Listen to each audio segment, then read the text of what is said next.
இந்த பதிவு யாருக்குன்னு பாத்தீங்கன்னா சீமான் மடப்பையில இந்த சீமானுக்கு தான் இந்த பதிவு.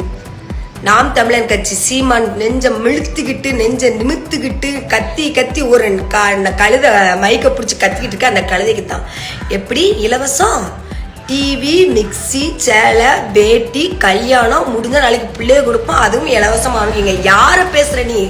ஒட்டுமொத்த தமிழ்நாட்டு பெண்கள் எல்லா கட்சியில் உள்ள பெண்களையும் ஓன் கட்சியில் உள்ள பெண்களையும் சேர்த்தாண்ட பேசுற மடப்பயல ஓ கட்சியில நல்ல தொண்டர்கள்லாம் சேர்ந்து நீ இந்த ஊரா பிரச்சாரத்துக்கு வரும்போது உன்னை சார்ந்தவங்களுக்கும் உனக்கும் மணி கொடுக்காங்கல்ல, பணம் அது இலவசமா தான் கொடுக்காங்க. அவங்க சொந்த உழைப்புல உன் கையில வந்து கொடுக்காங்க.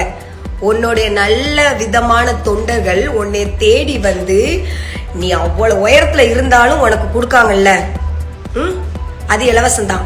அவங்கள கூட்டு உனக்கு பிள்ளைய கொடுக்க சொல்லுவோமா? உன் பொண்டாட்டிக்கு பிள்ளைய கொடுக்க சொல்லுவோமா? கொடுக்க சொல்லுவோமா? கொஞ்சமாவது என்ன நீ விவசாயத்துக்கு போராடி அந்த ஆளு கிழிச்சிட்ட நீ என்னத்தை நீ கிழிச்சிட்ட உன்னை நம்பி ஓட்டு போட்டா நாங்க முக்காடு இந்த இப்படி இல்லை, இப்படி முக்காடு போட்டா கூட ஆகாது. உன்னை நம்பி ஓட்டு போட்டோம். நான் ஓட்டு போட்டேன் உனக்கு 5 வருஷத்துக்கு முன்னாடி உனக்கு நான் ஓட்டு போட்டேன். சரியா? ரசிகர் என்னுடைய விஜயோட ரசிகையா நான் இருக்க போய் தான் அவருக்கேண்டு நான் பேசிக்கிட்டு இருக்கேன். சரியா? எங்க அப்பா உதயசூரியன், எங்க அம்மா ரெட்டலை. நான் என் அக்காளுக்கு வந்து உனக்கு போட்டோம் நாதாரி. இப்ப ஏன் போட்டோம்னு எங்களை நாங்களே காரி துப்பிக்கிட்டு இருக்கோம். சரியா? நீதான் ஒரு மனுஷனா? பேச்சாளர் அப்படிங்கிறது மக்களுக்கு நல்ல விதமா எடுத்து சொல்லுவோம். ஒத்தாங்க ஒம்மாங்க மைக்கு கிடைச்ச உடனே அந்த சாட்ட துறைமுருகம் ஒரு மயிறு புடுங்கி அவன் ஒரு புடுங்கி நேற்று ஒரு பேச்சு பேசுறான், முந்தானத்து ஒரு பேச்சு பேசுறான், இன்னைக்கு ஒரு பேச்சு பேசுறான், நாளைக்கு ஒரு பேச்சு பேசுறான். உங்களெல்லாம் நம்பி நாள் கடவுளே உதயசூரியன் வந்தது நல்லதா போச்சு, உன் கைக்கு வராம போச்சு இந்த நாடு. அது வரைக்கும் உண்மையிலே கடவுளுக்கு நன்றி சொல்லுவோம்.